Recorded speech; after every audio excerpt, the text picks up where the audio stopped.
Hello friends, कैसे हैं आप लोग। उम्मीद करता हूं बहुत अच्छे होंगे। दोस्तों, समीक्षा अधिकारी मुख्य परीक्षा के लिए और पीसीएस मुख्य परीक्षा के लिए निबंध की कक्षाएं आज से प्रारंभ हो रही हैं और दोनों परीक्षाओं के लिए आपको निबंध बहुत ही विधिवत तरीके से पढ़ाया जाएगा। ये देखिए, मैंने पूरा यहाँ पर पूरा बोर्ड लिखा हुआ भरा हुआ है। ये छोटी छोटी चीज़ें यहाँ पर आपको समझाएंगे कि कैसे आपको एक अच्छा निबंध लिखना है। ये सब मैंने देखिए लिखा हुआ है। ये सारी चीज़ें कहाँ से हमारे क्या सोर्सेज होंगे, ये अभी आपको पूरा हम समझाएंगे। ठीक है, तो समीक्षा अधिकारी में जो आपकी परीक्षा 10 अप्रैल से होने वाली है और आपकी जो पीसीएस की परीक्षा जनवरी में है मुख्य परीक्षा, तो इन दोनों के लिए ये निबंध की कक्षाएं बहुत ही उपयोगी हैं। स्पेशली समीक्षा अधिकारी के लिए बहुत ज़्यादा हैं। ठीक है, और यहाँ पर बेसिक से आपको हम बताएंगे कि आपको एक अच्छा निबंध कैसे लिखना है, कैसे आप निबंध लिखने की शुरुआत करें, कौन कौन सी बुक्स पढ़ें, कौन सी मैगजीन पढ़ें, कौन से न्यूज़पेपर पढ़ें और एक बेहतर निबंध आप कैसे लिख पाएंगे। ठीक है, तो इस बारे में बहुत ही विस्तार से चर्चा होगी हम लोगों की। और कभी करीब जो भी वीडियो 20-25 से आधे घंटे का बनेगा तो वो आप आराम से देखिए। और इसके अलावा भी आपको हम कई सारे और भी वीडियो देंगे निबंध पर, और एक एक निबंध करके उसकी ड्राफ्टिंग फॉर्मेटिंग पूरा पढ़ाएंगे कि कैसे आपको निबंध की तैयारी करनी है। ठीक है, जैसा कि आपको पता ही है कि समीक्षा अधिकारी सहायक समीक्षा अधिकारी 2021 के लिए मुख्य परीक्षा का बैच प्रारंभ हो चुका है, तो उसे आप लोग ज्वाइन कर सकते हैं। ज्वाइन करने के लिए आपको इस नंबर पर 6393350769, ये पुराना वही ऑफिस का नंबर है। ठीक है, तो इस पे आप लोग मेंस बैच या आर मेंस लिख करके वे भेज दीजिए, या फिर कॉल करके भी आप संपर्क कर सकते हैं। जगह नहीं तो बड़ा छोटा सा नंबर लिखा है 6393350769। ठीक है, तो यहाँ पर मुख्य परीक्षा के बैच में आपको कैसे जोड़ा जाएगा, कैसे आप जुड़ सकते हैं, कैसे आपको सारा मटेरियल मिलेगा, पूरी क्लास आपको सारी मिलेगी, सारा नोट्स मिलेगा, पत्र लेखन का, निबंध का, शब्दावली, मुहावरे, कंप्यूटर, गद्यांश, सारी चीज़ें आपको A to Z मिलेंगी। तो वो आप लोग यहाँ से जुड़ जाइए इस ग्रुप से और आपको सारी चीज़ें वहाँ पर PDF के रूप में मिलने लगेंगी, प्लस आपको सारी क्लासेस भी वहाँ पर मिलेंगी। ठीक है, और जो पीसीएस के लिए, जैसे पीसीएस में भी है आपका मेंस में जो पत्र लेखन पूछा जाता है, तो पत्र लगभग एक जैसे ही हैं दोनों के। ठीक है, मुहावरे भी हैं और आपका जो निबंध का पोर्शन है वो तो सेम ही है। ठीक है, हाँ, थोड़ा ये अंतर होता है, जो समीक्षा अधिकारी में निबंध होता है वो आपको 600 शब्दों में लिखना होता है। ठीक है, लेकिन आपको पीसीएस में वही निबंध 700 शब्दों में लिखना होता है। ठीक है, दोनों परीक्षाओं में 3-3 निबंध लिखने होते हैं और जो विषय होते तीनों के खंड मैंने आपको बताए थे पिछले वाले वीडियो में, तो वो खंड दोनों के सेम होते हैं। वही जो 9 निबंध दिए जाते हैं, 3 खंड होते हैं और एक एक खंड से आपको, प्रत्येक खंड से आपको एक एक निबंध करना होता है। सेम पैटर्न पीसीएस का भी है, लेकिन पीसीएस में आपको 700 शब्दों में लिखना है एक निबंध और समीक्षा अधिकारी में आपको एक निबंध 600 शब्दों में लिखना है। ठीक है, तो इतनी बात आपको क्लियर हो गई होगी। अब हम लोग बात करेंगे कि एक निबंध अच्छा कैसे लिखा जाए, कि निबंध कैसे लिखें। ये बिल्कुल बेसिक से हम स्टार्ट करेंगे। जिसको निबंध का नी नहीं पता है और ऐसे का ई नहीं पता है, वो लोग भी निबंध कैसे लिख पाएं। और चूंकि निबंध तो आपको लिखना ही पड़ेगा भाई, 120 नंबर का यहाँ पर निबंध का पोर्शन समीक्षा अधिकारी में। ठीक है, और वहाँ पर पीसीएस में 150 नंबर का निबंध होता है, तो बहुत बड़ा मतलब स्कोर है यहाँ पर। तो और समीक्षा अधिकारी में तो बहुत मायने रखता है निबंध, और निबंध ही आपको सिलेक्शन दिलाता है। तो आप जो है एक अच्छा निबंध कैसे लिख पाएं।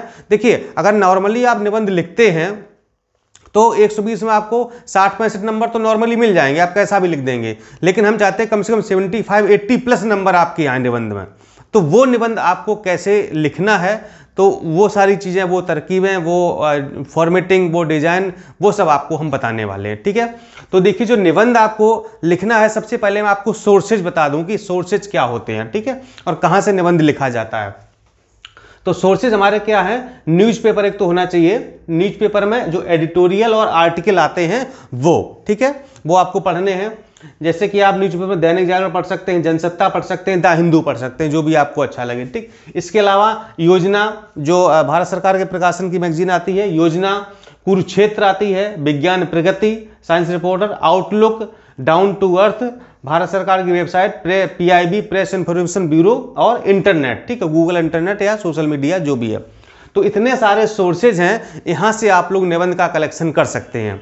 हालांकि आप इतने सारे नहीं पढ़ पाएंगे, ठीक है, लेकिन जो हम लोग निबंध बनाते हैं वो लगभग इन सारे सोर्सेज को फॉलो करते हैं और इनसे जो मटेरियल निकल के आता है उसको जो है, उसका जो निचोड़ होता है, उससे निबंध बनाते हैं। ठीक है, तो इतना तो आप नहीं कर पाएंगे, मुझे पता है, चूंकि समय भी उतना लिमिटेड है और आप चूंकि बहुत सारे टॉपिक यहाँ पर, जैसे कि निबंध वाले पोर्शन में हम आपको 20 निबंध कंप्लीट लिखे हुए देंगे जो कंप्लीट होंगे, ठीक है, और करीब 10 निबंध के आपको संभावित टॉपिक देंगे, 5 मॉडल पेपर देंगे, उस पर आपको निबंध लिखाया जाएगा, ठीक है। तो 20 निबंध लिखना, और मतलब कि और जो हमारा निबंध लिखा हुआ होगा वो कम से कम 1000 से 1200 शब्द में लिखा होगा, ठीक है, क्योंकि 600 शब्द आपको लिखने हैं। अगर आप 600 शब्द में ही निबंध लिखेंगे, प्रैक्टिस करेंगे, तो वहां पर जाके कुछ शब्द आप भूल जाएंगे, ठीक है, तो उससे दिक्कत आपको हो सकती है। फिर आप शब्द कैसे लाएंगे? तो अगर आप ज़्यादा शब्द पढ़े रहेंगे तो अगर आप थोड़ा सा भूल भी गए तो कोई दिक्कत नहीं, इसलिए 1000-1200 शब्द में निबंध तैयार करिए, आधा तो याद रहेगा ही, आराम से याद रहेगा, ठीक है। तो इसलिए जो हमारे निबंध कंप्यूटर लिखे हुए आपको मिलेंगे वो 1000 से 1200 शब्दों में पूरा प्रॉपर लिखे होंगे, ठीक है। उसमें से आपको 600 शब्द आपकी परीक्षा में लिखने होंगे, ठीक। तो ये तो आपकी सोर्सेज की बात हो गई। अब हम बात करते हैं निबंध की, ठीक है, कि निबंध कैसे लिखा जाता है, कहाँ से हम शुरुआत करें, शुरुआत हमारी कैसे होनी चाहिए। तो देखिए, निबंध के जो भाग होते हैं, निबंध हमारा 3 भागों में बटा होता है, ठीक। कितने भागों में? निबंध हमारा जो होता है वो 3 भागों में बटा होता है, 1, 2 और 3 भागों में बटा हुआ है, ठीक है। पहले भाग में क्या है? प्रस्तावना या भूमिका जिसको हम कहते हैं, ठीक, इंट्रोडक्शन, और भूमिका का विस्तार, ठीक है। तो ये आपका हो गया पहला पोर्शन। दूसरा पोर्शन होता है हमारा मूल प्रसंग क्या है, और जो प्रसंग है उसका विस्तार हमें करना होता है, ठीक है, यानी कि जिसको हम मेन बॉडी कहते हैं, ठीक। क्या कहते हैं? जिसको हम निबंध की मेन बॉडी कहते हैं, तो उसे कहा जाता है मूल प्रसंग या प्रसंग का विस्तार। हमारा मतलब निबंध किस पर बेस्ड है, विषय क्या है, ठीक। और तीसरा जो हमारा होता है वो होता है पूर्व उपसंहार या और उपसंहार, ठीक है, यानी कि हम निष्कर्ष क्या निकाल रहे हैं या हमारे व्यू क्या है, हमारे विचार क्या हैं। तो इन 3 भागों में, और इनको हमने 2-2-3 हर भाग को 2 भागों में फिर से सब डिवाइड कर दिया है।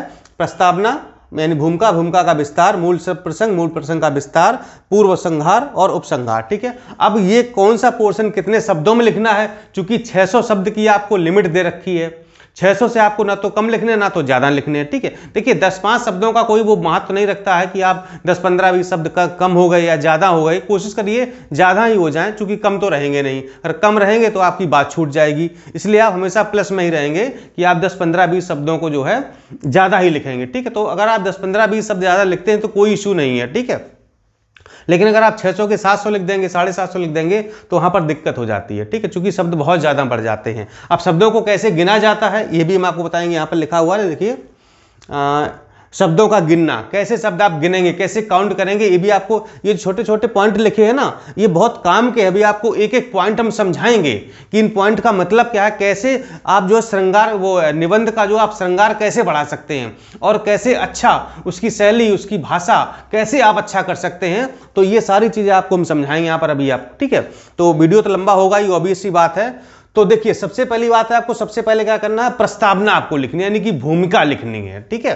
और भूमिका का जो शब्द है सीमा है वो आपको लगभग 80 से 100 शब्दों में आपको अपनी भूमिका लिख देनी है, ठीक है। इसके बाद भूमिका को थोड़ा आगे बढ़ाना, थोड़ा विस्तार करना है, ठीक। अभी तो हम शब्द बता रहे हैं, अब लिखना क्या है ये भी हम बताएंगे।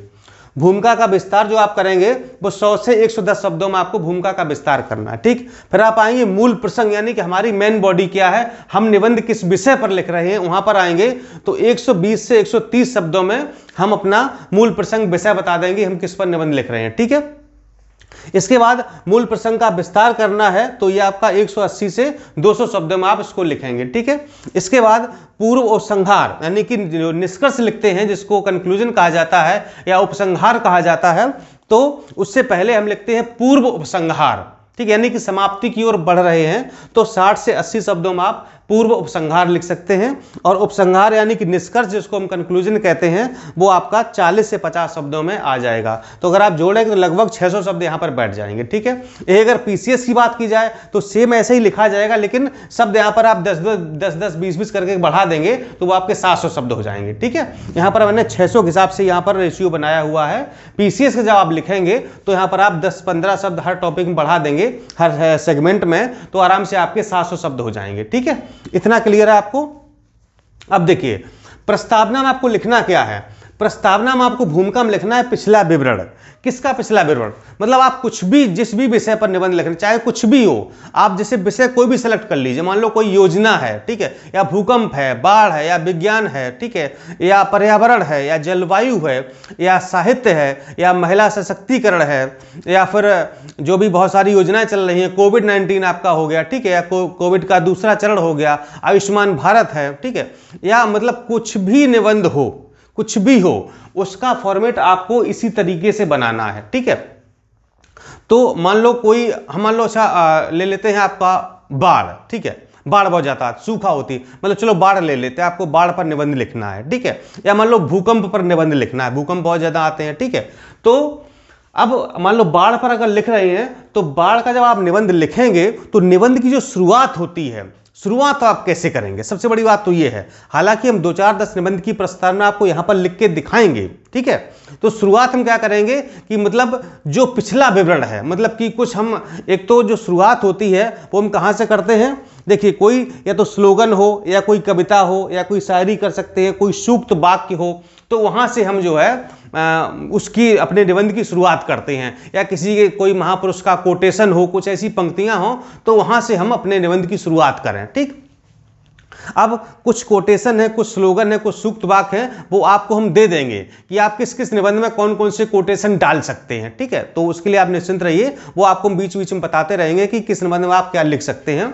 तो वहां से हम शुरुआत कर देंगे और हम पिछला विवरण, मतलब कि बाढ़ के, मतलब बाढ़ के बारे में थोड़ा सा लिखेंगे कि मतलब कि बाढ़ के क्या क्या रीजन होते हैं। जैसे अगर भारत की स्थिति देखी जाए तो भारत में कहाँ कहाँ पर बाढ़ आती है, ठीक है, तो उसके थोड़ा जो एक दो जगह पर और बाढ़ आई है उससे पहले, तो उनका हम विवरण दे सकते हैं। या भूकंप आया है तो भूकंप के बारे में थोड़ा सा पहले का विवरण दे सकते हैं, ठीक है। तो यहाँ पर आप जब विवरण देंगे तो 80 से 100 शब्द आपके आराम से यहाँ पर हो जाएंगे, ठीक है, यानी कि पिछले पूर्व का विवरण, ठीक है।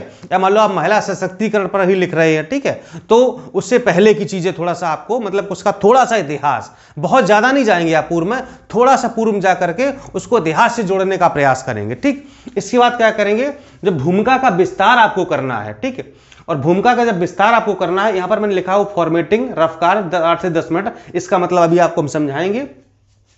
भूमिका का विस्तार 100 से 110 शब्दों में लिखना है, यानी कि पूर्व से जोड़ते हुए वर्तमान की ओर आना है, ठीक है। यानी कि जो हमने भूमिका लिखी थी वो हमारी पूर्व की चीजें हमने लिखी थी, लेकिन अब हम धीरे धीरे क्या करें, भूमिका का विस्तार करेंगे, तो हम क्या करेंगे कि वर्तमान की ओर आएंगे, वर्तमान में क्या स्थिति है, यानी यह जो वर्तमान भूकंप आया था या बाढ़ आई थी या जो भी चीजें थी, तो वर्तमान में उसकी क्या स्थिति है, ठीक है।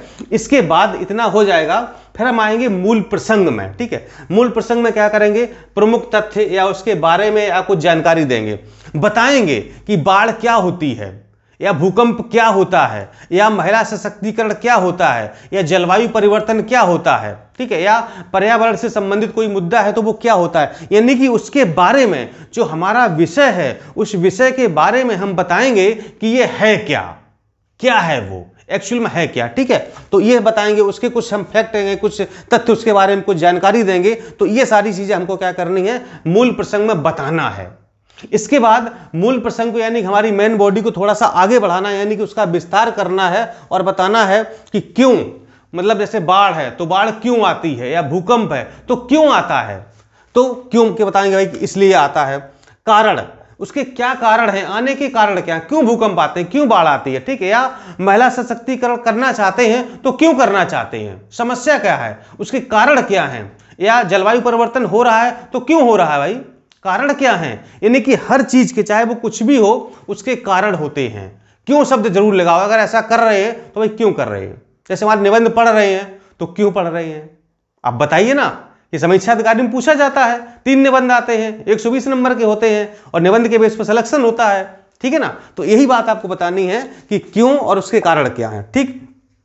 फिर अगर भूकंप आ गया या बाढ़ आ गई, ठीक है, तो उसके कुछ प्रभाव भी होंगे, आप समझ रहे हैं ना, कुछ प्रभाव भी होंगे। या जलवायु परिवर्तन हो रहा है उसके प्रभाव होंगे, महिला सशक्तिकरण होगा तो प्रभाव होंगे, ठीक है। तो हर चीज जो है प्रभाव, कुछ भी हो रहा हो उसका प्रभाव जरूर होगा। और प्रभाव 2 प्रकार के होते हैं, कुछ सकारात्मक प्रभाव होंगे, कुछ नकारात्मक प्रभाव होंगे, यानी कि पॉजिटिव और नेगेटिव दोनों ही होंगे यहाँ पर। ठीक है, तो दोनों के बारे में आपको लिखना है उसके, लेकिन थोड़ा सा जो सकारात्मक प्रभाव हैं उनके बारे में आपको ज़्यादा लिखना है, और थोड़ा सा जो नकारात्मक प्रभाव हैं उनके बारे में आपको थोड़ा सा कम लिखना है। ठीक है, इतनी बात होगी। अब उपाय, अब बाढ़ आई, भूकंप आई या कुछ भी सूखा पड़ गया, ठीक है, तो उससे निपटने के उपाय क्या है। हालांकि ये चीज़ें हमने क्यों, कारण, प्रभाव, उपाय जो लिखे हैं ना, ये थोड़ा सा निबंध वाइज बदलती जाएंगी चीज़ें। ठीक है, तो वहाँ पर आपको अपने हिसाब से मॉडिफाई कर लेना है, लेकिन आप यहाँ पर एक मूल भाव समझिए कि हम आपको बताना क्या चाह रहे हैं, आपको अपनी मेन बॉडी में, मेन कंटेंट में लिखना क्या है। ठीक है, तो हम वो चीज़ आपको समझाना चाह रहे हैं। ठीक है, क्योंकि ये हर जैसे मान लो योजना है, कोई बाढ़, भूकंप, कुछ चीज़ें ऐसी हैं तो वहाँ पर ही लागू हो जाएंगी, लेकिन उपाय में जैसे मान लो बाढ़, भूकंप, सूखा, तो वहाँ तो उपाय हो जाएंगे। तो उपाय जो किए गए हैं वो सरकारी स्तर पर क्या किए गए हैं और गैर सरकारी स्तर पर क्या उपाय किए गए हैं। ठीक है, गैर सरकारी जैसे कि NGO आपका हो गया, कुछ संस्थाएं हो गई, कोई मिशन चलाया गया, कोई अभियान चलाया गया, जैसे कभी कोरोना आया था। ठीक है, तो कई सारे अभियान चलाए गए लोगों को बचाने के लिए, है ना, या मतलब अफगानिस्तान में अभी जो दिक्कत वहाँ पर हुई थी तालिबान वाली, तो वहाँ से जो भारत के लोग थे उनको बचाने के लिए कुछ ऑपरेशन चलाए गए थे सेना के द्वारा। ठीक है, ताकि लोग वहाँ से सुरक्षित वापस अपने वतन को लौट सकें। ठीक, तो ये सरकारी क्या उपाय किए गए हैं, गैर सरकारी उपाय क्या किए गए हैं, ये आपको बताना है। किसके द्वारा, मतलब कोई संस्था द्वारा, कोई NGO द्वारा कुछ भी किया गया या सरकार द्वारा कोई मिशन या कोई ऑपरेशन चलाया गया, तो उसके बारे में आपको बता देना है। ठीक है, तो यहां तक बात होगी। इसके बाद क्या करना है, पूर्व उपसंहार। तो हमारा मेन विषय यानी मेन बॉडी खत्म हो गई, मुख्य विषय। ठीक है, अब पूर्व उपसंहार में क्या लिखेंगे, स्वयं के विचार, यानी कि अगर बाढ़ है, भूकंप है, महिला सशक्तिकरण है, कोरोना है या कुछ भी है, ठीक है, तो इस संबंध में आपके क्या विचार हैं, आप क्या कहना चाहते हो। ठीक है, यानी कि जैसे मान लो बाढ़ है तो बाढ़ से बचाव के उपाय क्या हैं। ठीक है, यहाँ तो उपाय हो गए, ठीक है, लेकिन आप और क्या सुझाव, आप सुझाव क्या देना चाहते हैं कि भूकंप से कैसे बचा जाए, बाढ़ से कैसे बचा जाए, तो ये आपके व्यक्तिगत विचार होने चाहिए कि आप क्या कहना चाहते हैं। ठीक है, और जो हमेशा जो आपके स्वयं के विचार हों वो हमेशा सकारात्मक दृष्टिकोण के साथ विचार आपको होने चाहिए, निगेटिव विचार आपको नहीं देने हैं। ठीक है, यहां पर हमेशा पॉजिटिव एटीट्यूड आपको रखना है, सकारात्मक आपका विजन होना चाहिए कि यहां पर। ठीक है, इसके बाद हमको निष्कर्ष कर देना है अंत में, बिल्कुल फाइनली निष्कर्ष यानी कि अंतिम कर देना, उपसंहार लिख देना है, कंक्लूड कर देना पूरे निबंध को, और कंक्लूजन में निबंध की सारी बातें आपकी आ जाएं कि आपने जो है शुरू से लेकर के अंत तक अभी तक क्या कहा है, किस तरीके से, और मतलब जो हमारा जो उपसंहार है, निष्कर्ष है, हमेशा सकारात्मक होना चाहिए और भविष्योन्मुखी होना चाहिए, यानी कि भविष्य की ओर उन्मुख, यानी कि एक विजन होना चाहिए, एक आप रास्ता दिखा रहे हैं। मतलब ये नहीं मतलब बिल्कुल फिनिश हो गया, एंड हो गया, मतलब कुछ ऐसा लिखिए। हालांकि हम कुछ भूमिकाएं और कुछ उपसंहार आपको लिखे हुए देंगे कि मतलब कैसे भविष्योन्मुखी या सकारात्मक दृष्टिकोण के साथ कैसे निष्कर्ष निकाला जाता है, निष्कर्ष जो है उसका उपसंहार किया जाता है। तो ये चीज़ है। ठीक है, एक चीज़ ध्यान रखिएगा, जितनी हमको आप यार ये हेडिंग वगैरह लिखी है ना, वहाँ पर हेडिंग आपको कुछ नहीं लिखना है, निबंध में कोई हेडिंग नहीं डाली जाती, ध्यान रखिएगा। ठीक है ना, आप जो है प्रस्तावना लिख दो, उसके आगे लिखना शुरू कर दो, भूमिका का विस्तार सर ने ऐसे बताया था, मूल प्रसंग ये है, ऐसे नहीं लिखना है। ठीक है, हमने आपको समझाने के लिए ये हेडिंग को बनाया है कि आप समझ जाएं इन चीज़ों को। ये हेडिंग निबंध में नहीं लिखी जाती। ठीक है, निबंध हमेशा पैराग्राफ में लिखा जाता है। ठीक है, अब पैराग्राफ कैसे होने चाहिए ये भी आपको हम बताएंगे। तो इस तरीके से आपको निबंध की अपनी ड्राफ्टिंग कर लेनी है। ठीक है, अब देखिए निबंध मान लो आपने देखा कि अच्छा हमको इस पर निबंध लिखना है, और आपने निबंध लिखना शुरू कर दिया, प्रस्तावना, भूमिका और उसका विस्तार। अब क्या होगा, मतलब कि आपके दिमाग में जो भी चीजें आती जाएंगी आप लिखते जाएंगे। ठीक है, तो क्या होगा, एक निबंध का फ्लो नहीं बन पाएगा। अब पता चले कि आपके दिमाग में जो है प्रसंग वाली चीजें आ गई तो आपने यहां पर लिख दी, यहां वाली चीजें आपने यहां पर लिख दी, यहां वाली आपने यहां लिख दी, क्या होगा, पूरा सीक्वेंस बिगड़ जाएगा। जो निबंध की रैमिंग है वो पूरी रैमिंग बिगड़ ही जाएगी, बिल्कुल सारा सिस्टम बिगड़ जाएगा। मतलब कि जो चीज उपसंहार में लिखनी चाहिए वो आपने पूर्व में लिख रहे हैं, जो विस्तार में होनी चाहिए वो आप जो है भूमिका के विस्तार में लिख रहे हैं, वो जो प्रसंग में होनी चाहिए वो आप जो है भूमिका में लिख रहे हैं, पूरा सिस्टम बिगड़ जाएगा। इसलिए निबंध लिखने से पहले निबंध की फॉर्मेटिंग करना बहुत जरूरी होता है, यानी कि रफ कार्य करें।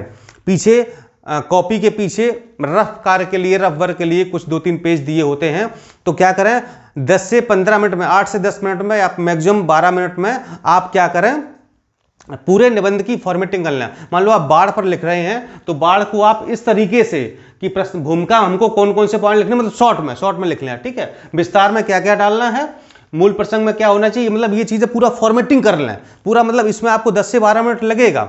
और एक बार आपने क्रम से सजा लिया अपने निबंध को, छोटे छोटे पॉइंट्स बना लिए कि हमको इसमें भूमिका में ये लिखना है, विस्तार में ये लिखना है, प्रसंग में ये लिखना है, तो ये काम आपको सबसे पहले रफली करना होगा, ध्यान रखिएगा। नहीं तो निबंध आप कभी जीवन में नहीं लिख पाएंगे।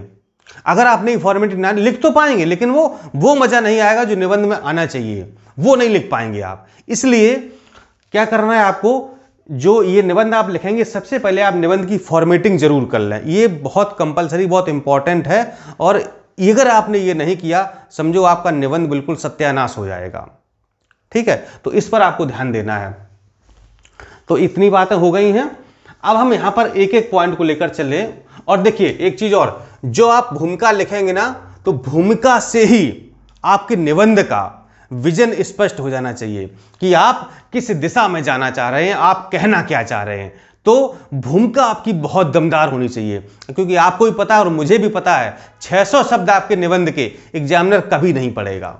वो पढ़ता क्या है, आपकी भूमिका पढ़ता है, थोड़ा सा आपका प्रसंग पढ़ेगा 2-4 लाइन, और आपका निष्कर्ष देखेगा, इतनी चीजें आपकी देखेगा। और अगर आपने कुछ बीच में डेटा वगैरह दिया है, कुछ मतलब रिपोर्टें वगैरह के कुछ आंकड़े दिए हैं या कुछ मैप वगैरह बनाया है, कुछ टेबल बनाई है, तो वो देखेगा। बस उतने से ही वो आपके निबंध का आकलन कर लेता है कि बस लड़का जो है कितने पानी में है और उसने जो है कितना दमदार निबंध लिखा है, ठीक है। तो इसलिए क्या करना है आपको, ये जो है आपको ड्राफ्टिंग कर लेनी है, ये बहुत जरूरी है, ठीक है। और यहाँ पर ये जो भूमिका है, भूमिका से ही आपके निबंध का विजन क्लियर हो जाना चाहिए कि आपका निबंध किस दिशा में जाने वाला है, ठीक है, किधर जाएगा। तो इतनी बातें आपको ध्यान रखनी है। अब देखिए एक एक पॉइंट यहाँ से लेते हैं। लिखा हमने कि पैराग्राफ मीडियम होने चाहिए, और निबंध आपको क्या करना है, आपको पैराग्राफ में लिखना है, ठीक है ना। तो पॉइंट्स बहुत बनाने हैं, हम बताएंगे कहां पर बनाने हैं, लेकिन बेसिकली आपको भूमिका से ही क्या करना है, आपको पैराग्राफ बना लेना है, ठीक है। और पैराग्राफ मीडियम, ना ही बहुत बड़े हों ना ही बहुत छोटे हों, ठीक है। कोशिश करिए छोटे छोटे पैराग्राफ रखें, यानी कि 5-5, 6-6 लाइन के इस तरीके से पैराग्राफ बनाएं, ज्यादा अच्छा रहेगा, ठीक है। ये नहीं पता चले आधे पेज का पूरा पैराग्राफ बना दिया, ऐसा नहीं होना चाहिए, ठीक है। पैराग्राफ आपके मीडियम हो, छोटे होने चाहिए, और पैराग्राफ एक दूसरे से जुड़े हुए होने चाहिए, मतलब कि तारतम्यता होनी चाहिए, मतलब कि एक पैराग्राफ कुछ कह रहा है, अगला वाला कुछ और कह रहा है, कुछ मेल ही नहीं खा रहा है।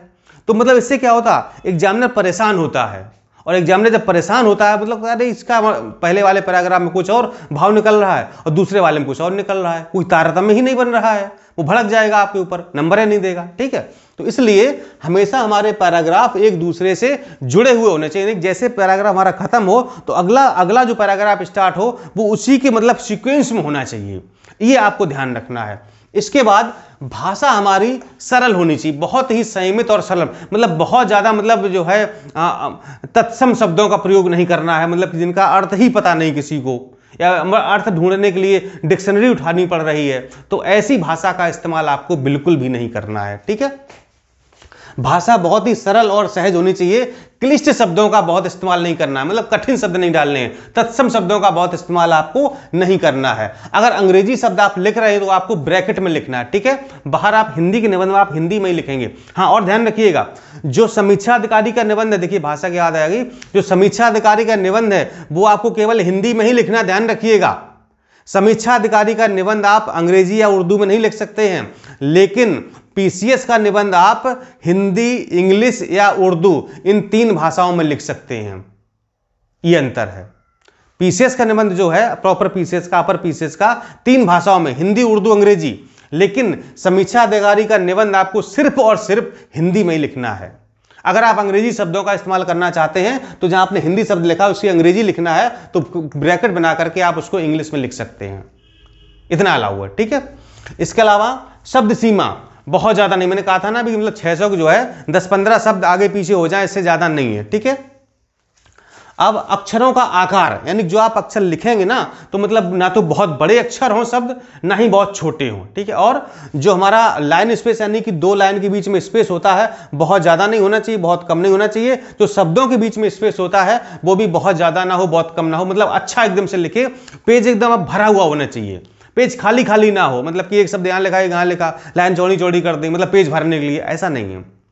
एकदम से इस तरीके से आपको कर लिखना है, शब्दों के बीच में स्पेस एकदम प्रॉपर हो, लाइनों के बीच में प्रॉपर स्पेस हो, तो जिससे क्या होगा, मतलब कि एकदम पेज आपका खिला खिला लगेगा, हरा भरा लगेगा, ठीक है।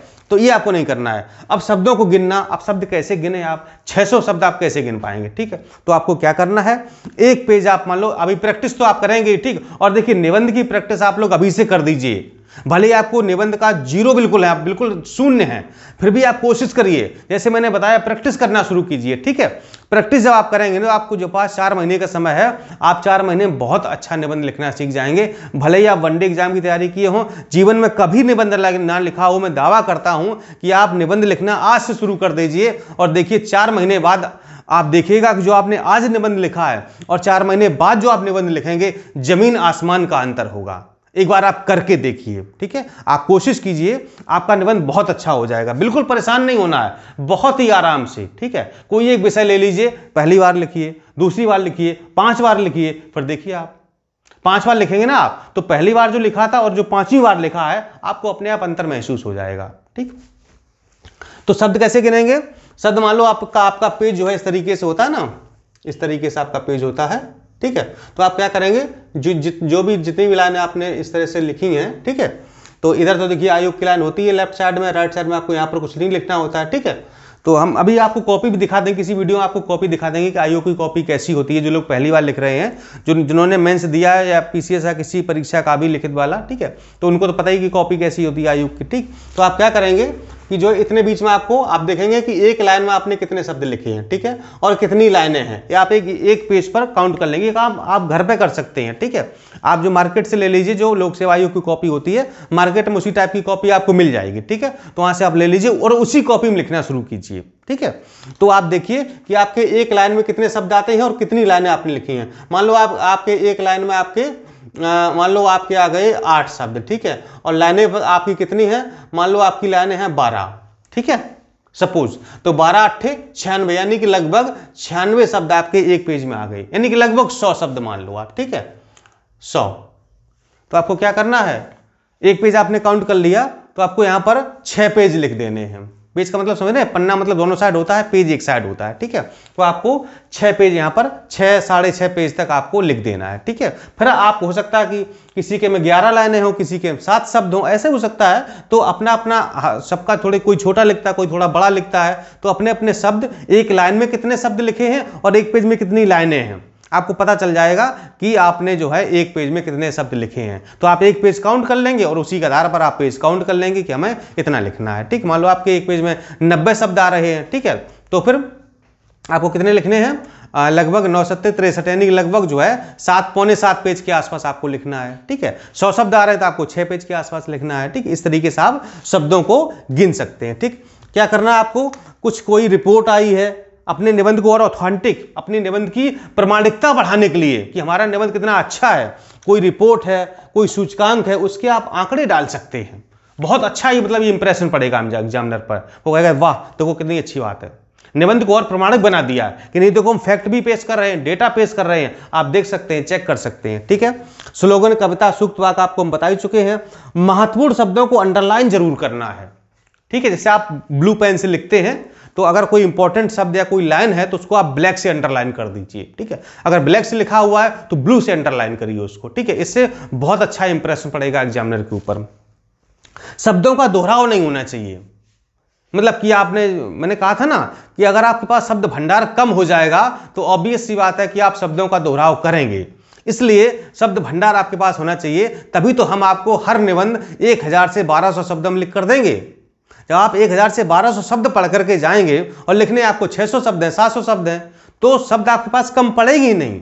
आपकी वोकैबुलरी स्ट्रांग होनी चाहिए, आपके पास शब्द भंडार स्ट्रांग होना चाहिए, शब्द कम नहीं पड़ेंगे। और जब शब्द कम पड़ जाते हैं तभी शब्दों का क्या होता है, दोहराव होता है, और जब दोहराव होता है तो एग्जामिनर पकड़ लेता है कि आप ये वाली लाइन पीछे लिख चुके हो, आपने जो है आपके पास शब्दों की कमी हो गई है, अब आपको कुछ नहीं आता, आपने 400 शब्द लिखे हैं, 500 शब्द लिखे हैं, अब आप भूल गए हो, आप बना बना के लिख रहे हो, इसलिए आपकी बातों में दोहराव हो रहा है, तो वहां पर एग्जामिनर आपको पकड़ लेता है, ठीक है, और वहीं पर आपके नंबरों की कटौती शुरू हो जाती है। इसलिए आपके जो है क्या हो रहा है, दोहराव नहीं होना चाहिए, ठीक है। नियमित अभ्यास करें, मैंने भी पहले अभी आपको बताया कि डेली आप 1 घंटे या 2 घंटे, कम से कम 2 घंटे आप निबंध को दीजिए, ठीक है। 1 पेज लिखिए, 2 पेज, मतलब कुछ भी लिखिए, आप कलम चलाइए, कलम तो शुरू करिए कम से कम भाई साहब। आज आप पेज उठाइए और कॉपी उठाइए और कुछ भी लिखिए, अपने मन में जो विचार आ रहे हो, आज आपने जो भी घटना देखी हो, आप मार्केट गए हो, बाहर शहर कहीं घूमने गए हो, अपने मोहल्ले में, घर में कुछ भी देखा हो, आप 10-20 शब्द लिखिए, आप देखिए, मतलब आप 2-4 दिन में, 1 हफ्ते में आप अपने अंदर बदलाव महसूस करेंगे। लेकिन कलम आपकी चलनी चाहिए, रोज 2-3 पेज आप लिखिए, कुछ भी लिखिए, ठीक, किसी विषय पर लिख लीजिए, ठीक है। मान लो आप मेरे ऊपर लिख दो, भाई डीपी सर कैसे हैं, अच्छे हैं बुरे हैं, हमारी 4 कमियां बता दो, 4 अच्छाइयां बता दो, हमें 4 सुझाव दे दो, सर ऐसे पढ़ाया करो, सर वैसे पढ़ाया करो, अरे कुछ तो लिखिए। जब आप कलम चलेगी, आपकी जब लेखनी चलेगी ना, तो आपकी लेखनी से शब्द निकलेंगे, और जब एक बार निकलना शुरू हो गए फिर वो कभी जीवन में रुकेंगे नहीं, पर आपके हमेशा शब्द भंडार बढ़ता जाएगा, ठीक है। तो इतनी सारी चीजें आपको करनी जो मैंने बताया है, इन पर आपको, हालांकि बीच बीच में आपको हम और टिप्स देते रहेंगे जब भी कोई निबंध पढ़ाएंगे। आपकी भाषा बहुत ही शैली एकदम आत्मसंयमित होनी चाहिए, और मतलब एकदम से एक शब्द जो हैं, जो लाइनें हैं, वो एकदम से एक दूसरे में गुथे हुए होने चाहिए, एक विजन होना चाहिए निबंध में कि कैसे आप लिखना है, ठीक है। इसके अलावा आप बीच बीच में कहीं मैप भी बना सकते हैं, ठीक है, मैप बना सकते हैं, फ्लो चार्ट बना सकते हैं, टेबल बना सकते हैं, डायग्राम बना सकते हैं, डेटा दे सकते हैं, ठीक है। ये भी आप बीच बीच में डाल सकते हैं। जो हमारे निबंध होंगे ना, वो बीच में आपको ऐसे मिलेंगे, कहीं मैप बना होगा, कहीं कोई डेटा बना होगा, कोई फ्लो चार्ट होगा, तो इस तरीके के निबंध आपको हम जो है देंगे, ठीक है। और कई सारे आपको हम स्लोगन दे देंगे, कुछ सूक्त वाक्य दे देंगे, कुछ शायरी दे देंगे, कुछ कोटेशन दे देंगे, जो आपको निबंध के स्टार्टिंग में भी डाल सकते हैं, कहीं आप बीच में भी डाल सकते हैं, जहां पर आप एंड कर रहे हैं, उपसंहार लिख रहे हैं, आप वहां भी एक शायरी के साथ या स्लोगन के साथ अपने निबंध का एंड कर सकते हैं, ठीक है। ये बहुत सारी ऐसी चीजें हैं, मतलब जो, और इन्हीं से देखिए क्या होता है, इनसे मतलब एक निबंध का मतलब एक श्रृंगार हो जाता है, मतलब उसका रूप एकदम सुंदर हो जाता है। वरना लिखने को तो बहुत सारे लोग लिखते हैं, गए बस कलम पेन शुरू किया, बस लिखे जा रहे लिखे जा रहे लिखे जा रहे, बस 3 घंटे का खत्म हो गए, निबंध खत्म एकदम पूरा। मतलब अभी एग्जामिनर पढ़ेगा, कभी नहीं पढ़ेगा, नंबर देगा पर ऐसे जैसे आपने लिखा वैसे नंबर देगा, ठीक है। तो निबंध को आपको कैसे सजाना है इसके लिए, ठीक है, तो इस नंबर पे आप लोग संपर्क करके मेंस का बैच पूरा फुल्ली बैच है ये। यहाँ पर आपको सारे पत्र लेखन, सारे निबंध और गद्यांश और ऑब्जेक्टिव हिंदी, ये सारी चीज़ें आपको, हिंदी का नोट्स भी आपको मिलेगा, जीएस की टेस्ट सीरीज, हिंदी की टेस्ट सीरीज और हिंदी का मॉडल पेपर, निबंध के मॉडल पेपर, सारी मतलब प्रॉपर तैयारी आपकी यहाँ पर होनी है, ठीक है। तो इसके अलावा भी अगर आपको कोई समस्या है तो आप लोग कमेंट करके पूछ सकते हैं, ठीक है भैया। इस फ़ोन नंबर पर जो है कॉल कर लीजिए, पूछ लीजिए, और बस मेंस की तैयारी शुरू कर दीजिए। और जो लोग आरओ वाले, समीक्षा अधिकारी वाले, हम तो ये कहेंगे, देखिए हमेशा हमारा जो एटीट्यूड है वो पॉजिटिव रहता है, हमेशा पॉजिटिव सोचते हैं। तो अगर आपका 110 प्लस हो रहा है तो आप लोग तैयारी करना प्रारंभ कर दीजिए। अगर आप एआरओ के लिए हैं तो अगर आपका 90 प्लस हो रहा है, किसी भी कैटेगरी के हो, आप लोग तैयारी प्रारंभ कर दीजिए। ईश्वर ने चाहा तो सब कुछ ठीक होगा और आपका हो सकता है प्री हो भी जाए, ठीक है। क्योंकि समय बहुत कम है और तैयारी हमको बहुत करनी है, निबंध हमको बहुत सारे लिखने हैं, पढ़ाना है, ठीक है। तो आप लोग भी अभी से जुट जाइए। ये मत देखिए कि 4 महीने हैं, अप्रैल बहुत है, कहीं दूर नहीं है, बहुत नज़दीक है, और कब आ जाएगी पता ही नहीं चलेगा। अभी नया साल भी आना है और 2-4 दिन तो हफ्ते भर ऐसे ही चला जाता नया साल मनाने में, ठीक है। तो मतलब बिल्कुल भी ढिलाई नहीं बरतनी है, बहुत अच्छे से तैयारी करनी है, और हम आपके हर कदम पर मेंस तक साथ रहेंगे। जहां भी आपको समस्या आएगी सारी हेल्प आपको मिलेगी, प्रॉपर गाइडलाइन मिलेगी, मोटिवेशन मिलेगा, और हर कदम पर आपका साथ दिया जाएगा, ठीक। चलिए, तो ये सब हो गया, ये सब मैंने बताया था कैसे आपको लिखना है, और जो आपको टिप्स दिए हैं इस तरीके से, ये सारी चीज़ें, ठीक है। तो कमेंट जरूर करिएगा कि आपको ये वीडियो कैसा लगा है, पसंद आया कि नहीं आया, और आप मतलब कि, और जब आप 2-4 दिन निबंध लिख लें तो फिर आप जो किसी वीडियो पर कमेंट करिए कि आपके अंदर कितना सुधार हुआ है, मतलब हमारी बातों का या जो आपने लिखा है तो कितना आपके अंदर इम्प्रूवमेंट हुआ है, ठीक है। ओके, थैंक यू, जय हिंद।